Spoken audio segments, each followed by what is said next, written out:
kumanta. Let's go! New version! Okay. 1, 2, 3, go!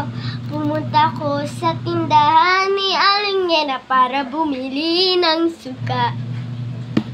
Pagbayad ko, aking nakita isang dalagang nakatungo sa bintana. Natulala ako, laglag ang puso ko, nalaglag din ang sukang hawak ko. Napasigaw si Aling Nena, ako naman ay parang nakuryenteng pusa. At tagal ang hiya nang nakita ko na nakatawa ang dalaga. Panay ang sorry ko sa pagmamadali, nakalimutan pa ang sukli ko. Pagdating sa bahay, nagalit si nanay, pero lang ako ay inlababo ng tunay.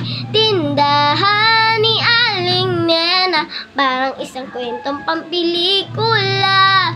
Mura na at sari-sari pang itinitinda, pero ang tanging nais ko ay di nabibili ng pera. Tindahan ni Aling Nena, parang isang kwentong pampelikula.